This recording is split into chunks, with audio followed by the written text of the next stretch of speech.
அனைவருக்கும் வணக்கம். நம்ம இப்போ பாண்டியன் ஸ்டோர் சீரியலில் என்னெல்லாம் சுவாரஸ்யமான விஷயங்கள் நடக்குதுன்னு பார்க்கலாம் வாங்க. நம்ம மீனா செந்தில் ரெண்டு பேரும் என்ன பண்ணுறாங்கன்னு சொல்லிட்டு பார்த்தீங்கன்னா, அண்ணனுக்கு ஆறுதலாக இருக்க வேண்டியது நம்மளோட கடமை அப்படின்னு சொல்லிட்டு உடனடியாக அவங்க குவார்டர்ஸ்லேருந்து கிளம்பி 4 பேருமா வீட்டுக்கு வராங்க. வீட்டுக்கு வந்ததுமே நம்ம மீனா என்ன பண்ணுறாங்கன்னா, அவங்க அத்தை கிட்ட போய் பேசுகிறாங்க. அத்தை என்னத்தை இப்படி நடந்திருக்கு, இவ்வளோ பெரிய ஏமாத்து வேலை பார்த்துருப்பாங்க மயிலாக்கா அப்படின்னு சொல்லி நான் கொஞ்சம் கூட எதிர்பார்க்கவே இல்லை அப்படின்னு சொல்லிட்டு நம்ம மீனா ஒரு பக்கம் பேச, ஆமாம் மீனா அவள் என்ன நடிப்பு நடித்தா நம்ம எல்லாருக்கிட்டையும், இதுக்கு தான் எல்லாருக்கிட்டையும் உருகி உருகி பாசமாக இருக்கிற மாதிரியும் வேலை செய்கிற மாதிரி பண்ணது எல்லாத்துக்கும் காரணம் இதுதான் போல இருக்குது அப்படின்னு சொல்லிட்டு ரொம்ப எமோஷ்னலாக பேசுகிறாங்க கோமதி. இன்னொரு பக்கம் நம்ம செந்தில் சொல்லவே தேவையில்லாண்ணே, உன்னோட வாழ்க்கையே இப்படி ஆயிடுச்சுன்னு இவ்வளோ யாராச்சும் பொய் சொல்லுவாங்களா அப்படின்றத யோசித்தாலே எனக்கு ஒரு மாதிரி இருக்குது. என்னென்னா இப்படி ஆகிப்போச்சு. ஆனால் இந்த பிரச்சனை எல்லாத்துக்கும் காரணம் கண்டிப்பாக அப்பா தான். ஏன்னா அப்பா சொன்ன ஒரே ஒரு காரணத்தினால தானே நீ அவங்கள கல்யாணம் பண்ணிக்கிட்ட, இல்லைனா உன்னுக்கு பிடிச்ச ஒரு வாழ்க்கை அமைச்சிட்டு நீ சந்தோஷமாக இருந்திருப்பில்லண்ணா அப்படின்னு சொல்லிட்டு செந்தில் ஒரு பக்கம் பேசுகிறாங்க.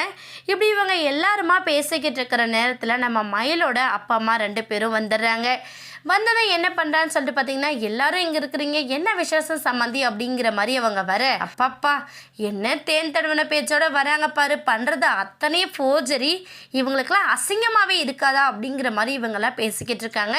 உள்ளே வந்ததும் வாங்க அப்படின்னு கூட சொல்லாமல் நம்ம கோமதி என்ன பண்ணுறான்னு பார்த்தீங்கன்னா, வாங்க சம்மந்தி வாங்க, எவ்வளோ நல்ல பிள்ளைய கல்யாணம் பண்ணி என் பையனுக்கு கொடுத்துருக்கீங்க, உங்கள் குடும்பத்துக்கே 100 கும்பிட போடலாம் அப்படிங்கிற மாதிரி கோமதி ஒரு பக்கம் பேச, என்னாச்சு சம்மந்தி ஏன் ஒரு மாதிரி இருக்கா, மயில அழுதுருக்கா போல இருக்கு, ஏதாச்சும் பிரச்சனையா அப்படின்னு சொல்லி கேட்குறாங்க.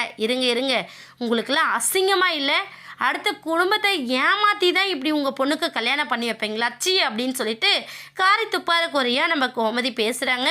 கோமதி இப்படி பேசுகிறது தலையும் புரியல வாழும் புரியாமல் முழிச்சிக்கிட்டு இருக்காங்க நம்ம மயிலோட அப்பா அம்மா. போதாத குறைக்கு நம்ம குழலி சொல்லவே தேவையில்ல, சி இப்படிப்பட்ட 420 பொம்பளையாக இருக்க நீ, இந்த மாதிரி ஒரு குடும்பத்தை நான் பார்த்ததே இல்லை அப்படின்னு சொல்லி குழலி ஒரு பக்கம் பேசுகிறாங்க. உடனே சட்டுன்னு கோவப்பட்ட மயிலோட அம்மா என்ன பண்ணாங்க, இங்கே பாருமா குழலி, எதுக்கு இப்போ தேவையில்லாமல் நீ இவ்வளோ சத்தம் போட்டுட்ருக்க, என்ன பிரச்சனைன்னு முதல்ல சொல்லு, நீ பாட்டு 420 அப்படி இப்படின்னு பேசிகிட்டு இருக்க, என்ன ஏமாற்றிட்டு இருக்கோம் நாங்கள் உங்களா அப்படிங்கிற மாதிரி பேசுகிறாங்க. உடனே கோமதி வந்து குழலி நீ இரு நான் பேசிக்கிறேன் அவங்கக்கிட்ட அப்படின்னு சொல்கிறாங்க. சொல்லிட்டு வந்து கோமதி என்ன பண்ணுறேன்னா, இங்கே பாருங்கள் உங்கள் பொண்ணு என்ன படிச்சிருக்கான்னு நீங்கள் சொன்னீங்க சொல்லுங்கள் அப்படின்னு சொல்லி கேட்குறாங்க. உடனே நம்ம மாணிக்கம் என்ன பண்ணுறான்னு பார்த்தீங்கன்னா யோசிக்கிறார். என் பொண்ணு எம்ஏ லிட்ரேச்சர் முடிச்சிருக்கா அப்படின்னு சொல்லி சொல்கிறாங்க. இதை கேட்டதுமே மயில் ஒரு பக்கம் ரொம்ப படப்படுத்துறாங்க. ஏற்கனவே உண்மை தெரிஞ்சுதான் என்னோடய நிலைமை இப்படி இருக்குது, இப்போ இதுக்கு மேலே ஒரு பொய்யை சொல்கிறாரே அப்படிங்கிற மாதிரி மயில் ஒரு பக்கம் ரியாக்ட் பண்ண, அதே டைமில் இதை கேட்டதுமே கோவம் அடைஞ்ச நம்ம சரவணன் என்ன பண்ணுறாருன்னா, அங்கேருந்த ஒரு அண்டாவை தூக்கிட்டு தபதபன்னு ஓடி வராரு.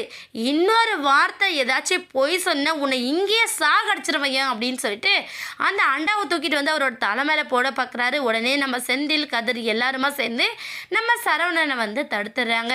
தடுத்துறதோட மட்டும் இல்லாமல் நம்ம கோமதி என்ன பண்ணா, அசிங்கமாக இல்லை உங்களுக்கு இப்படிலாம் சொல்ல, நீங்கள் குடும்பமாக சேர்ந்து என் பையனையும் என் குடும்பத்தையும் ஏமாத்திருக்கீங்க, உங்கள் பொண்ணு எம்ஏவும் படிக்கல, எங்களை ஏமாத்துறதுக்காக 12வது மட்டும் படிச்சுட்டு சர்டிஃபிகேட் இல்லை அது இல்லை இது இல்லைன்னு என்னெல்லாம் ஏமாத்த வேலை பார்த்துருக்கா அப்படின்னு சொல்லிட்டு நம்ம கோமதி ஒரு பக்கம் சொல்கிறாங்க. அது மட்டும் இல்லாமல் மயிலோட ஆதார் கார்டை கேட்கும் போதெல்லாம் இல்லைன்னு சொல்லி சமாளிச்சா, கடைசியில் அவள் 2 வயசு என் பையனோட பெரியவளாக இருக்கா அப்படின்னு சொல்லி சொல்கிறாங்க. இவ்வளோ ஏமாத்தி வேலையும் பண்ணிட்டு எப்படியும் நீங்கள் வெக்கமே இல்லாமல் எங்கள் வீட்டில் வந்து சகஜமாக பேசிட்டு இருந்தீங்கன்னா எனக்கு தெரியல அப்படின்னு சொல்லி இவங்கெல்லாம் பேசுகிறாங்க. உடனே பாண்டியன் வந்து இங்கே பாருங்கள், இதுக்கப்புறம் இவங்களோட பேசி எந்த பிரயோஜனமும் இல்லை கோமதி, யாரும் எதுவும் பேசாதீங்க, இங்கே பாருங்கள் உங்கள் பொண்ணை கூட்டிகிட்டு தயவு செஞ்சு இப்போவே இந்த வீட்டை விட்டு கிளம்பிடுங்க வெளியே அப்படின்னு சொல்லிட்டு நம்ம பாண்டியன் சொல்கிறாரு. உடனே 3 பேருமா சேர்ந்து நம்ம பாண்டியனோட காலில் விழுந்துடுறாங்க. சம்மந்தி எங்களை மன்னிச்சிருங்க, எனக்கு இவன் ஒருத்தி மட்டுமே பொண்ணு கிடையாது, இன்னொரு பொண்ணு இருக்கா, அவளோட வாழ்க்கை இவளோட வாழ்க்கையில் கெட்டு போயிடக்கூடாதுன்றதுனால தான் நாங்கள் பொய் சொல்லி கல்யாணம் பண்ணிட்டோம்,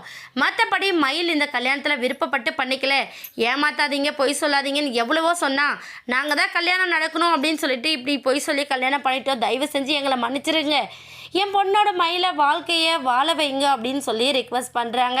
இதனால் கோவமடைஞ்ச பாண்டியன் வந்து இங்கே பாருங்கள், இதுக்கப்புறம் உங்களோட பேச எந்த வார்த்தையும் கிடையாது, தயவு செஞ்சு இப்போவே கூட்டிகிட்டு கிளம்பிடுங்கன்றாங்க. இதனால நம்ம மயில் ஒரு பக்கம் என்ன பண்ணுறதுன்னு தெரியாமல் முழிச்சிட்ருக்காங்க. அவங்க அப்பா அம்மா ஒரு பக்கம் இவ்வளோ கூட்டிகிட்டு போய் இவளுக்கு யாராவது சாப்பாடு போடுறது அப்படிங்கிற மாதிரியே யோசிக்கிறாங்க. இது மட்டும் இல்லாமல் கண்டிப்பாக அந்த நகை விஷயமும் இந்த பிரச்சனையில் வெளியே வந்துச்சு அப்படின்னா மயிலோட ஆட்டத்துக்கு ஒட்டு மொத்தமாக முற்றுப்புள்ளி வச்சிருவாங்க. வெயிட் பண்ணி பார்க்கலாம். இந்த வீடியோ உங்களுக்கு பிடிச்சிருந்தா மறக்காமல் நம்ம சேனலை சப்ஸ்கிரைப் பண்ணுங்கள். தேங்க்யூ.